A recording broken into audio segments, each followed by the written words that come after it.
Oh yeah, so do we think that Luffy will experience like a significant betrayal over the course of this arc? I'm gonna let you start, Matt. Okay.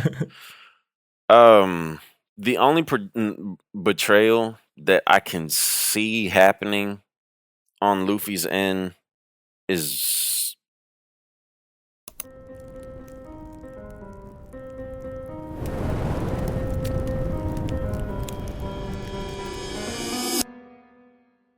Hey everyone, we're back with Wano Report number 36. Today we're going to be discussing One Piece chapter 980. With me today is myself, of course, Mr. Morj, and my usual co-host Ohara. Today we've got a very special guest, Mugiwara Matt B, who was the most recent host of The Reverie. Definitely go check that out on his channel.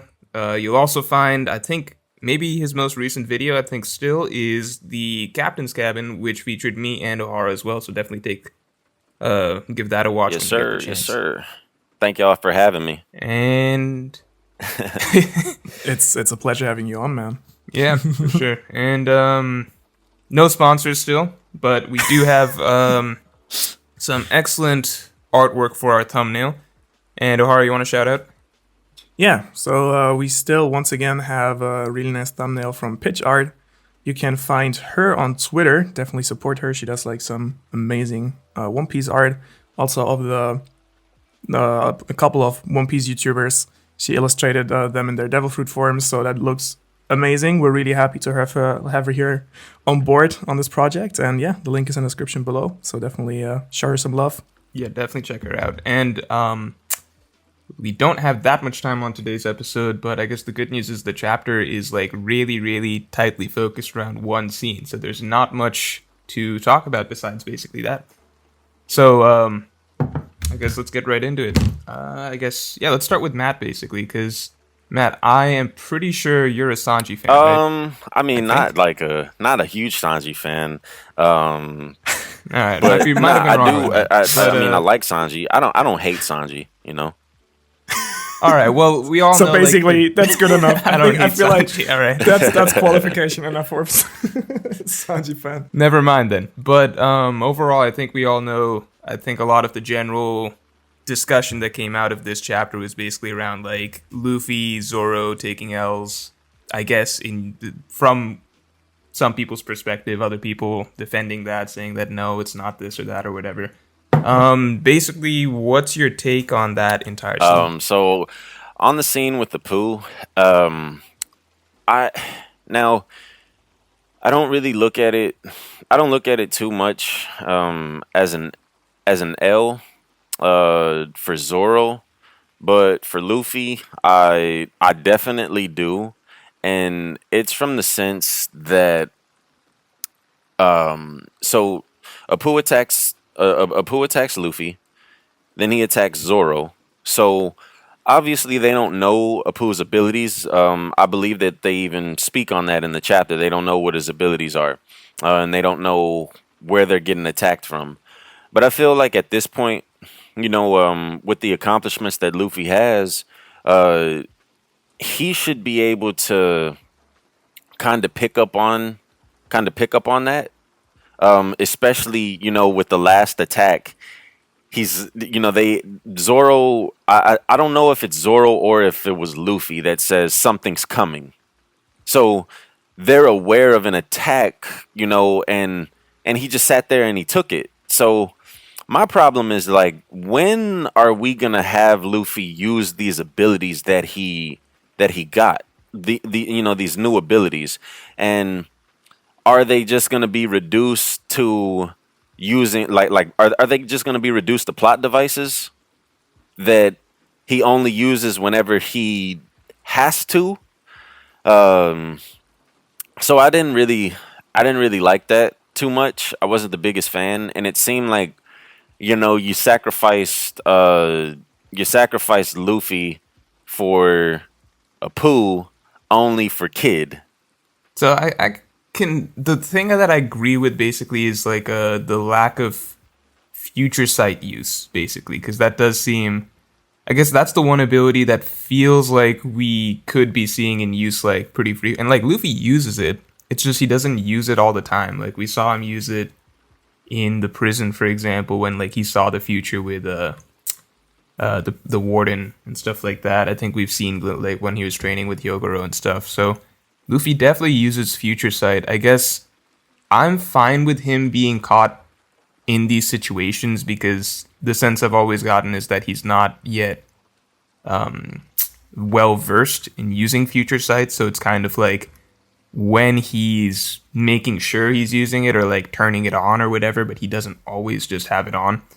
And he can get thrown off by like if he gets hit or something like that, then maybe he doesn't have it on like the very next second or something. So I'm kind of, but the tricky part then is that that's my headcanon.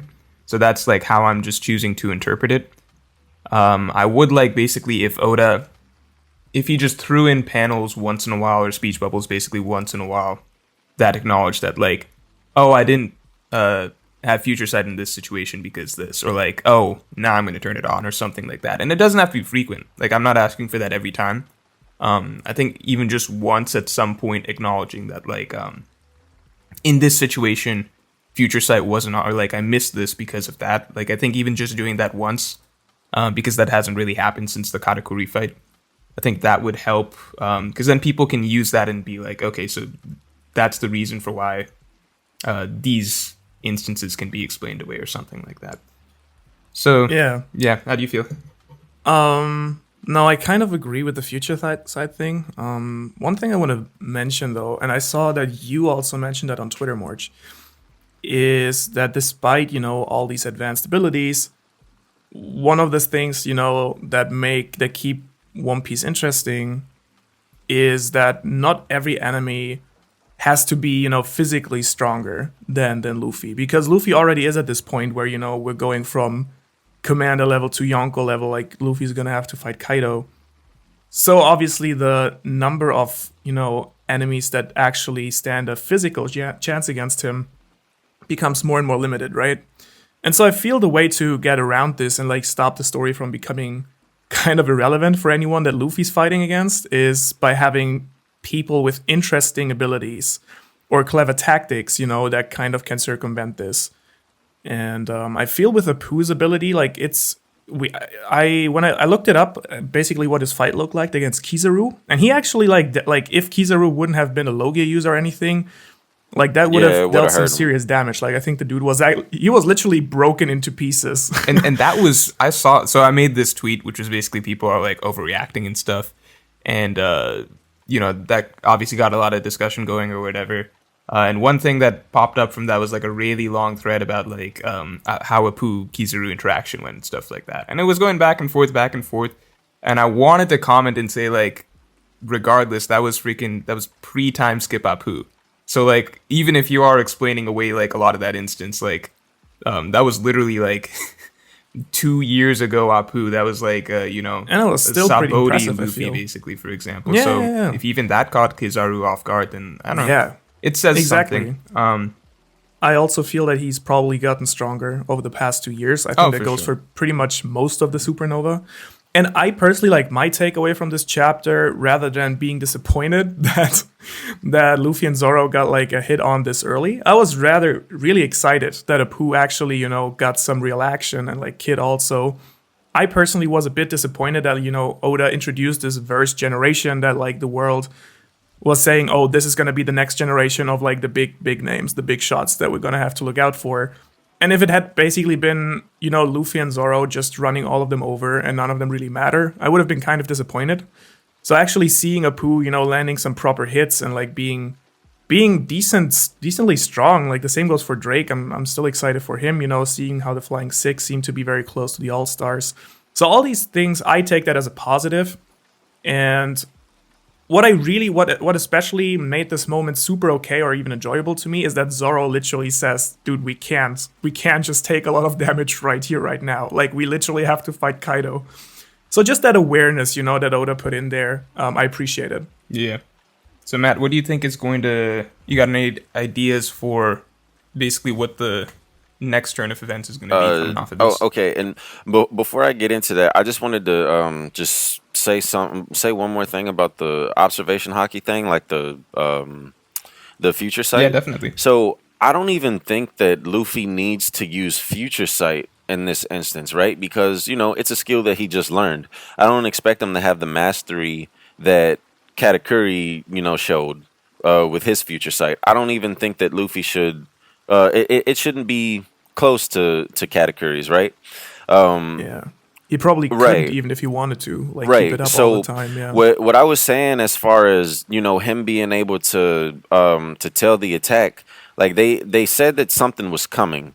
Now I don't know if that was akin to just regular observation hockey, or if it's because they heard, they realized that he's attacking with sound.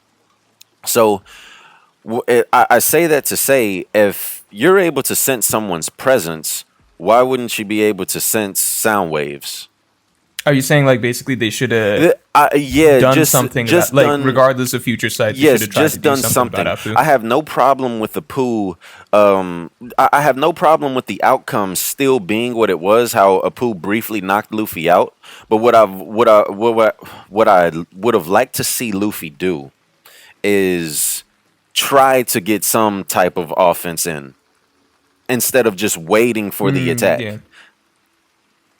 Though I gotta say, I think at some point, I'm not, like, once again, I'm also not sure whether it was Luffy or Zoro, but one of the two said, like, we're not Yeah, here it was to Zoro fight who right said now. it. We're here to, Yeah, yeah. I So, understand that. I guess it just yeah. And by the way, like, since I saw, oh, sorry, do you want to say something else? No, I'm just saying, like, I think over the course of that scene, basically, in my mind, like, it wasn't.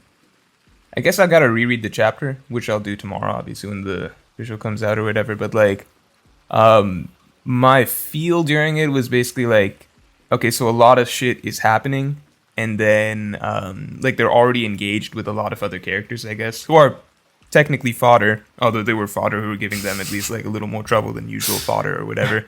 And then Apoo's doing some long distance attacks. So to me, it was more so. I guess it was just how I was reading it. It was basically like Apoo's more so like a wrench in the works, or like an additional little like obstacle or burden or like distraction kind of that isn't so easy for them to get to right away. Whereas, for example, like Kid, who was still under disguise and stuff like that, like he had no problem getting to Apoo very quickly. Like, to me, I guess, yeah, I guess that was just the feel I had over the course. Like, they're fighting a big crowd, and then one guy's throwing long distance attacks from them from far away. Once they realize that he's doing that, they're like, okay, let's just move away from here, basically, because it's getting too much to and it was handle. situational. So I guess They didn't know as yeah, I guess long-winded way for me to say that basically I didn't feel like them not going after Apoo. Like, I guess, yeah, different stuff. So you felt like he should have gone after Apoo. I felt like at least Future Sight should have maybe come into play to help them escape, to or know what's going on or something. I got you. Yeah. Well, to be fair, I also like to throw in maybe a third option. Like, I personally didn't even take, like, I think obviously Apoo dealt some damage to both Zoro and Luffy, but I didn't feel either of them were like thinking, oh shit, right? Like, this is like a real problem. I rather felt like they were just thinking about how to get out of the situation there. So I still took it as like, even though Apoo was able to damage them and like surprise them, I didn't have the feeling any of the two did panic.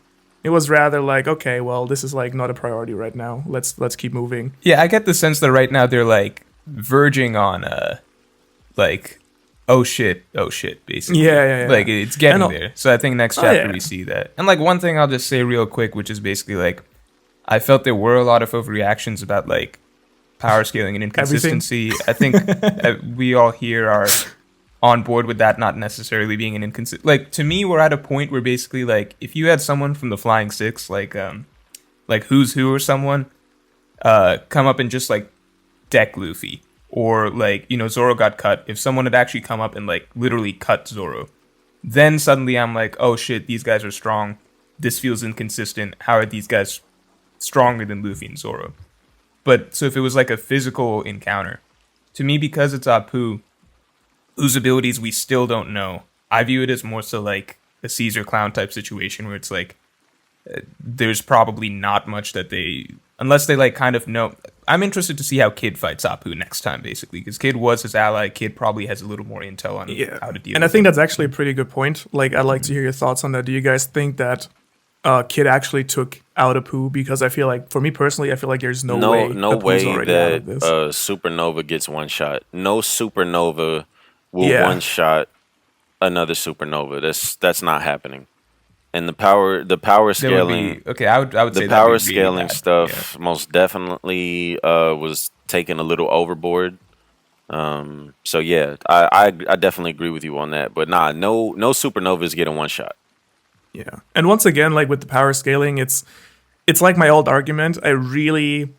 People always seem to think I have an issue with power scaling. Like, I actually don't mind power scaling as much. Like, it's actually a fun thing to do.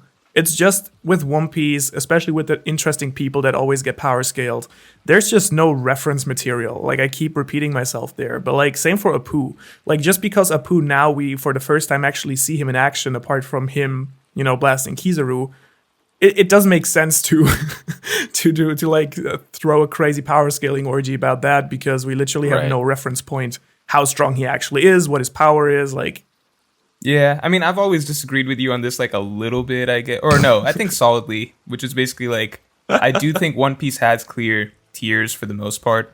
And, like... oh yeah, if we well, had yeah. Okay, do you mean right now, or in general there are general power tiers? Oh, I think in general there are general power tiers, and I think, like, based on what we know and where we've seen other Supernova at, like, I would assume that Apoo solidly falls into... like, whatever that flying... like, he would be part of the Flying Six if there was a spot open or something like that. It's Okay. Well, okay, then yeah. I think disagree with that most as well. of Okay, wait. but in a positive most way. of the Yeah, no, what do you think? Supernova are commander level. Like, yeah, like Oh, I don't know. I put like, Commander I would like low that. higher than I okay, think a lot of other people do. the highest for the Supernova is obviously like right hand commander, and then the lowest that I say is like the Toby Ropo, or like the executive level from the Big Mom Pirates, yeah, Mom Pirates, or like Vice Admiral. That's where I say that the Supernova range from. So like obviously at the top you got like Luffy, Kid, Law. Who else you want to throw in? Dude, I don't put Law Commander level. I just don't see it because like he got destroyed by Doflamingo. I think I just put Commander level like in more of a tight. Like I just view it as like a tighter group to get into. Like I don't think if you threw Law into Big Mom Pirate, like look what Cracker did to Luffy after what Luffy did to Doflamingo. Like in my mind, Law doesn't make it there. Until we see otherwise, basically. But I know most people disagree with me on that, so I don't know. Yeah, I mean, Yeah. Okay, wait. Okay, get your quick thoughts out. we should get your quick thoughts out. definitely- I'll be quiet, and then we can move on. Basically, yeah, we'll be Open up a can of stuck worms. on this. Yeah. We'll be stuck on this forever. Yeah. I mean, like I think that I don't think that Law can beat a right hand commander, but I think that he can beat a second or third commander. Right. And I think it depends also, once again, my perspective on power scaling. I think it depends what commander it is. Mm-hmm. Like, I feel like Law against Jack is a difference than Law against Cracker. Or Law against, I don't know, another third commander. You know, like, I everyone... just think stats-wise, the commanders, like their hockey and stuff like that, physicals would just be above, based on what we saw with Doflamingo. Right, possibly. So Yeah. I don't know. I think we'll have to That's see over fair. the course of the war. Yeah. But yeah. One thing I think was really interesting that I felt got a bit dropped over the course of the discussion, since everyone was kind of blown away with the Luffy, Apoo, Zoro stuff, was that Queen announced that he's going to take out one of the Flying Six, which I personally thought was a really interesting thing, because like the dynamic Oda has been building like between the Flying Six and the All-Stars, I think is pretty damn cool. So what do you guys think? Is it like, do you feel it's like just because Queen doesn't like the All-Stars, like it's like reciprocal, like this reciprocal kind of like feeling, or is it like Drake because they kind of, you know, found out that he's a Marine, or what's your take on that? I think that Queen kind of just got word of mouth that you know that Kaido's offering one of the Flying Six to challenge the commanders or the Calamities, like if they find Yamato. And you know, they before before the actual meeting took place, like the chapter where we actually got introduced to the Flying Six, the Toby Ropo, uh, they were commenting about Queen. Remember they said if Queen just so happened to die, then who would be the one to replace him amongst the Toby Ropo? So I think that he is just kind of already he has it in his mind that one of the Toby Ropo are going to choose him to fight. Yeah, Oh, I mean, okay. I agree. Like, I think it is the word of mouth. Because I don't think Queen is just randomly being like, you know what, today I'm just going to waste one of the Toby Ropo. I do think that basically, like, Jack King got word to him, or, like, something happened between last chapter and this But chapter. nonetheless, I think it's like kind of like extreme to a certain degree that he's not saying like, oh, I'm gonna put like one of these guys into into their place, right? But like he's actually saying, well, there's gonna be a free Right, spot once yeah, we're done they're, tonight. like, Dude, I think he just doesn't. I think that's how Kaido's crew works. Like, it's not like, oh, you beat me, you know what, you can have my spot. It's like, well, I'm dead. Yeah, This- only over my dead body yeah. kind of mentality. Which is cool. I Damn. actually really, really like that aspect of like it makes for a cool little subplot, something to look forward to. Yeah, No, 100%. We should get. Does anyone have any closing thoughts on the chapter? On the Because I think we chapter? should get to questions real quick. Unless, I mean, Ohara, you're the time limit person basically today. So Yes, let me yes, know. a little bit. One thing I'd quickly like to ask Matt was like, since that's something we started before we started the podcast, which I wanted to kind of get into the podcast, was the contest that's currently going on by Shonen Jump, right?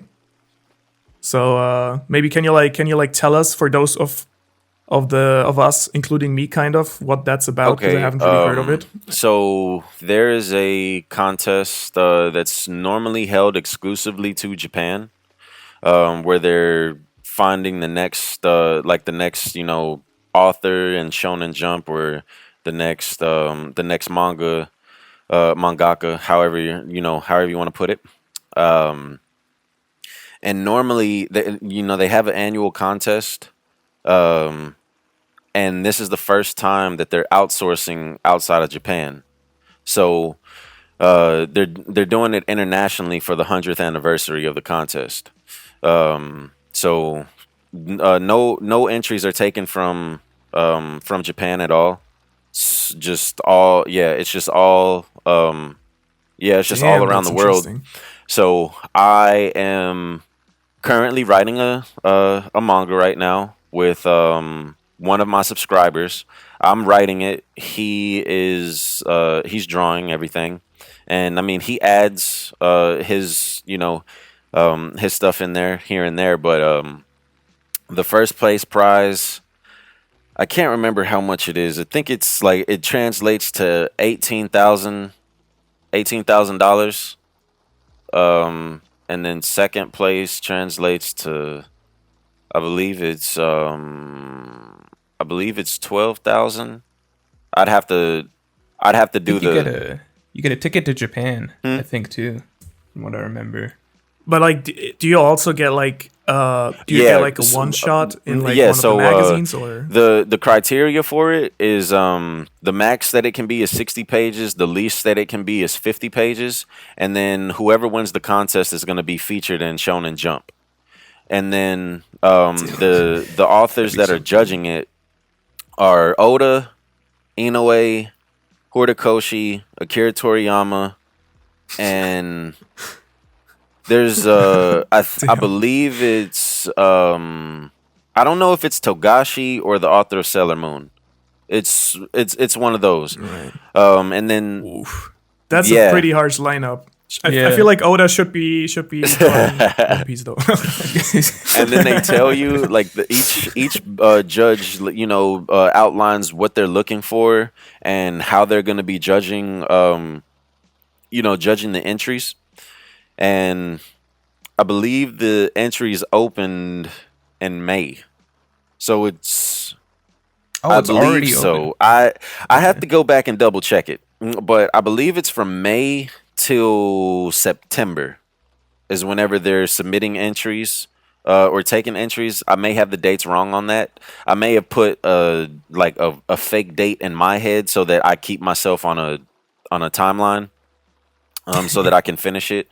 And then the judges or the winners will be announced in December, and they they fly you to Japan, and you pretty much get to intern for Shonen Jump. Essentially, like, Damn, dude, that's such a huge Yeah, dude. opportunity, especially considering, like, I know you've been working on your series basically for like a little bit. So when that popped up, that must have been, dude, people like, you know, started just like a really people started fortuitous tagging moment. me on in it on Twitter, and I was like, oh, I was shocked because, like, especially with all of Dude, this yeah. like going on right now with COVID and and such. Or can I say that? Okay. Yeah, Okay. you are. I think there was like one podcast where we had like 15-minute COVID discussion, and it was basically Morj starting to start like I really like the conspiracy theory, Oh yeah, I was on some Okay. conspiracy theories about this for a the bit. Tiger King conspiracy. Okay. Now I've gotten Okay. bored. Yeah. So especially like just with the climate that we're in right now, I'm really just into entrepreneurship because jobs are kind of getting real grimy about just how they're treating their employees, and how like who's able to work, and when they pay you, so on and so forth. And I just see this as kind of like a wake up call, as like this is really the time to establish yourself as like creating your own income for yourself, so that you can be your own boss, and so that you're not held down by anyone's parameters. So I'm just really thankful to even have an opportunity like this. So I'm gonna take it like full advantage of it. And yeah, man, I feel like my anime or my manga is gonna be pretty good. It's an Afro anime. Um, it's gonna be in the future, but based on a civilization like heavily influenced on Earth, like what we're like the times that we're living in now, but just a little bit more advanced. Um, It's like yeah, slightly slightly futuristic. Slightly futuristic. There's still gonna be um like it's not gonna be like the year 4000 or anything like that. Yeah, yeah. But everyone's like upgraded a little bit or something. Oh, I'm definitely gonna be looking forward to that one. So when it comes out, you definitely have to come and Oh yeah, for sure, defend man, it. for sure, Like, for sure. I'm putting Hopefully so Shonen much Jump. into it, and I'm kind of trying to stop watching anime and watching things so that I'm not influenced by them. There's not going to be any volleyball. Nah, there's definitely gonna be a beach scene. There's definitely gonna be a beach volleyball scene. I gotta I gotta put that in there. I don't know if it'll be I don't know if it'll make the first chapter, but most definitely there will be a beach volleyball scene, because I mean what anime doesn't have a beach volleyball scene? right, fair enough. All right. Well, dude, regardless of how it does in the contest, I mean, best of luck for that. But definitely put it out, in general, Thank once you, the man. chapter's I done. appreciate it. Love Yeah, to I'm check it gonna out. upload it to Webtoons. Like, there's no criteria. Like, you can't. There's no saying that just because you upload it or submit it to the contest doesn't mean that you can't upload it somewhere else. Gotcha. That's really good, because otherwise it'd be like really limiting if you just like put so much work into something and then you don't be like one in the 2,000 people that gets their thing published. Damn. Okay. Well, I think we're definitely all excited for this. Definitely keep us updated. If you also want any feedback or advice, at least me probably. Oh, Morj as for well, sure, we're for definitely sure.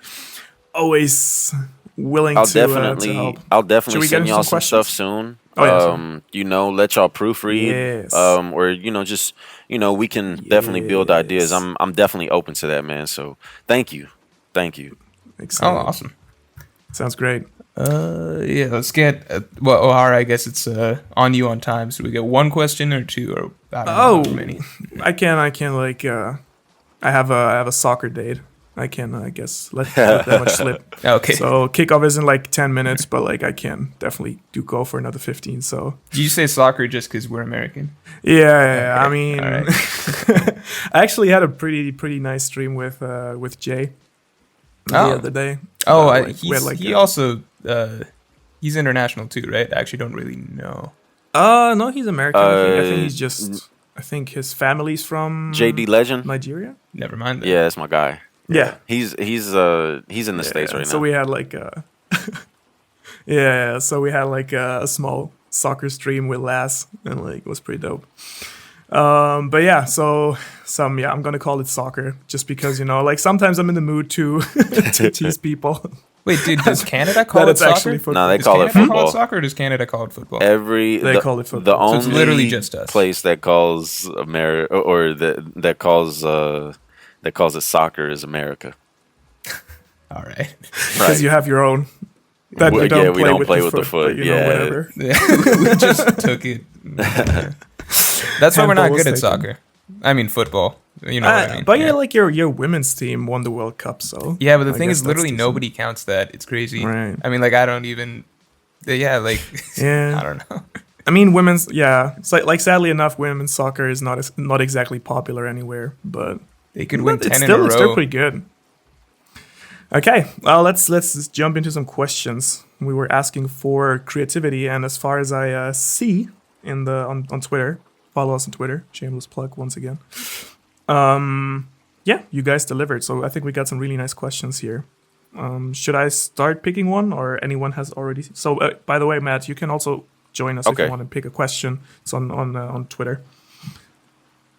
It's under Ohara's most Yeah, recent I got the basically. tweet Yeah. pulled up right here. I was looking at some of the questions. Y'all can choose one. Go ahead. It's Sweet. yeah. Okay. I'm gonna go with this easy one because I think it's interesting. Like I'm gonna change it slightly. What are you guys' top 3 Marines? I'm curious about that. Sorry, what was it? Top What was three it? Top 3 Marines. Top 3 Marines, like what? Like Favorite characters. Oh, favorite. I think it's the strongest, Sorry. and like there's 3 Oh. admirals right now. That's they You are rank them. correct. I'll So go that was my bad. Fujitora, Kobe, Garp. More just gonna be Smoker. Yeah, I'll go. I like Smoker a lot. I'll go Smoker, Akainu, Garp. Yeah, that's it. No, Smoker, Akainu, Kobe. Let's do that. Okay. Well, I'm gonna go Aokiji. That counts, right? Yeah. Aokiji, Garp, and then I'm gonna go. Shit. Number 3, Tashigi. No Akainu fans? I think Akainu's. I mean, I Great. love Akainu as a character, just not as a guy. I wouldn't want to spend time with him. I feel. Yeah, I mean, I like him as a villain. I think he'll be. Yeah. great, Okay. great, Well, great that villain. in that sense for sure. In that Yeah. sense for sure, Akainu. Sweet. Let's see, Matt, you want to pick one? Let's see. Mostly because I haven't No picked worries. one No yet. worries. No worries. Let's see. Let's see. Dude, I like. Okay, so I feel like we all have to appreciate Morge's like subtle honesty always, because he always like does these things, and then he says his true intentions anyway. I love it. Okay, I like this one.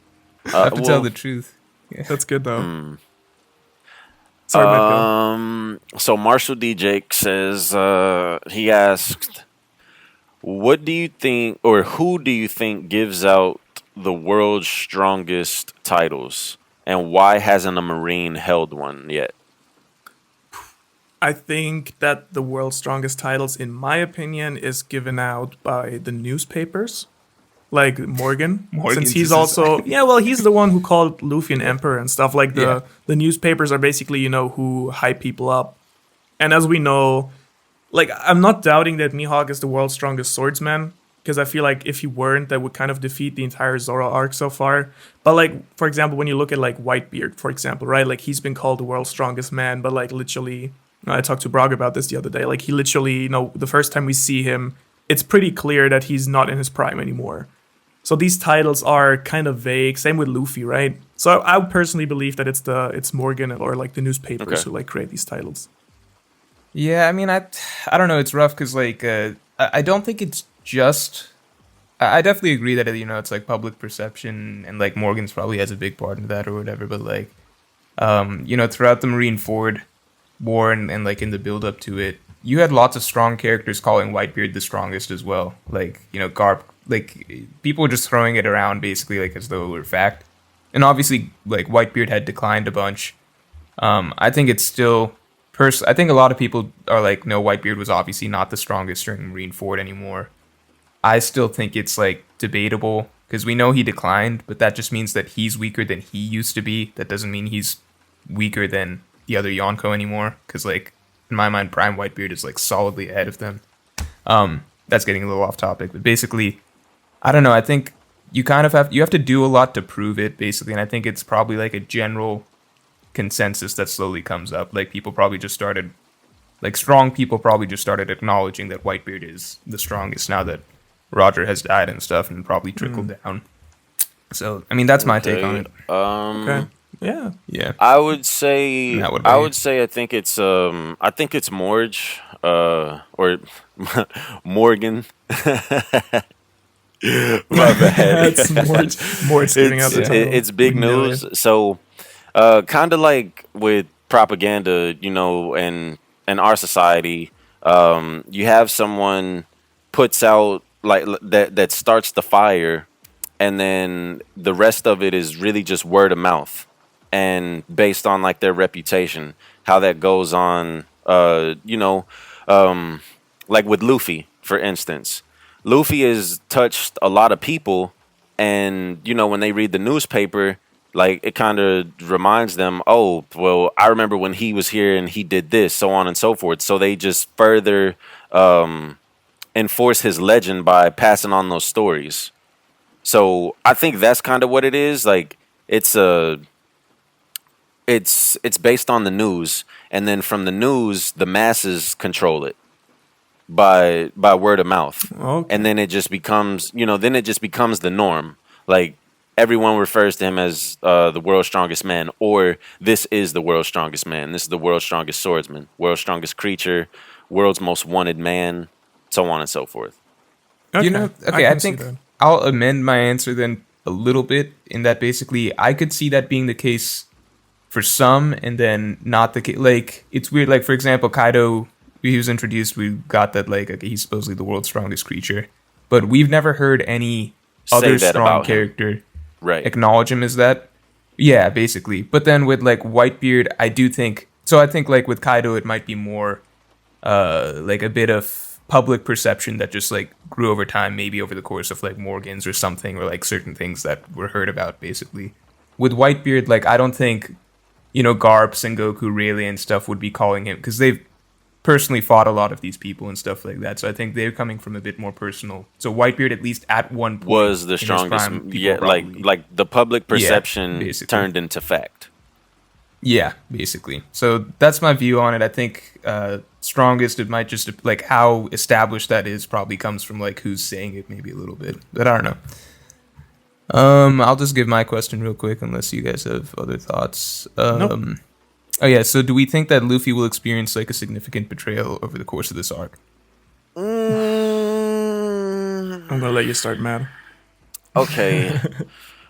The only betrayal that I can see happening on Luffy's end is possibly Law, and that's that's after Wano is done. Like after they accomplish what they accomplish, and then at that point, will it really be a betrayal, or will it be Law just like exuding his ambition? So to answer the question, no, I don't think that there's going to be any significant betrayal from the Alliance side to Kaido side. No. Yeah. Well, I do feel there's potential for betrayal, but I also don't believe it's going to happen, because we already had the Conjuro plot, which was, I feel like, a big betrayal plot line in Wano. And I also do believe that, we already have basically the Straw Hats facing two Yonko, this pretty impossible task at the moment. I feel they already have pretty grim chances without being betrayed by anyone. So I feel like they have enough on their hands at the moment without, additional trouble. Yeah, I mean, that's fair. I guess if Oda really wanted to top the Kanjuro twist, like now would be the time to do it, because this is literally when nobody would be expecting it, pretty much, because we feel like we've gotten it out of the way. I don't know. I think like someone like it would have to be someone like Carrot at this point. It can't be another. If there's going to be another big betrayal twist coming in, it would have to be someone like Carrot.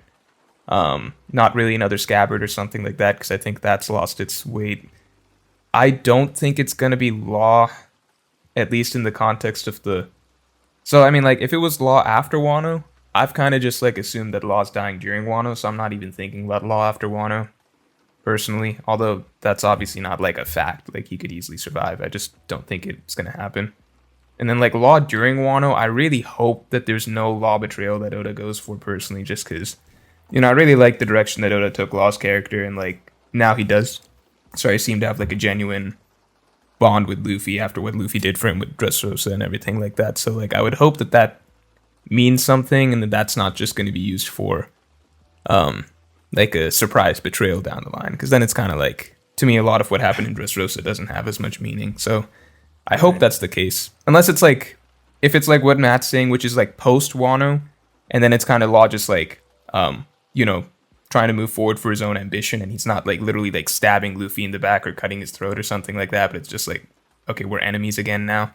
I think that'd be fine, because that's like, okay, we're back to Pirate King competition, but we were cool for a bit. But I don't, like, I think something like Law, like, literally stabbing Luffy in the back would be, like, terrible for his character. No, yeah, I definitely agree with that. I'm just wondering if a big betrayal wouldn't make sense closer towards Laugh Tale. Because I feel, you know, when we're literally, like, they have mastered Kaido, they have mastered Big Mom, and they're on their way, you know, like, only Blackbeard being left. And I believe, you know, being backstabbed by someone who's secretly working for Blackbeard, for example, that, like, I feel that would be a better moment to incorporate into the story, because we just have this high, you know, we coming from Wano, or maybe Elbaf or whatever, and then we have, you know, we're basically very euphoric about the current situation. We kind of know that the Blackbeard fight's coming, but like with good spirits, we already taken down a Yonko and stuff. And then having a backstab, I feel like that would be more impactful in a lot of ways. Yeah, that's probably true. I mean, that'd be when it's the most shock. Like, you know, Water 7, like, even that wasn't like a huge backstep to them, but like that twist was really effective because it was like out of nowhere. The Kanjuro twist, which I still liked, but like it was one that we knew was coming. Like, we're waiting on it. So like, you know, having a big twist towards the end would be really good. All right, I think probably that was the last question. If you two want to keep going, I personally don't mind. I'm just gonna have to slowly sign off. That's the only thing. I think we're good. We can call it on that. Yeah, that's cool. Do you think do we need to? How do we sign? Ohara, you gotta sign. You gotta wind it down. I gotta sign. It's been so long since I've had to do the wind down. I'm gonna do the flow. Well, once again, we all hope that you enjoyed this episode. Thanks so much for tuning in. We're really happy also that the new channel is getting some traction. We still hope that if you are a regular listener of the Wano Report and still haven't decided whether this is the correct channel to subscribe to, it is. So subscribe. And if you know anyone who's listening, as Morj said, that is listening but doesn't know this channel exists, definitely make sure to pull them over. Yeah, we probably should have initiated this entire thing maybe a bit differently, but we're nonetheless happy that everything seems to be going well. Of course, a big thank you to our guest today, Matt. It's always a pleasure talking to you. Thank you for having me. I appreciate it. Always good talking to y'all too.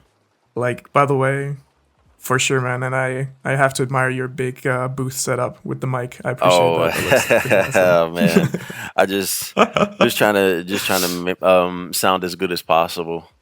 Yeah.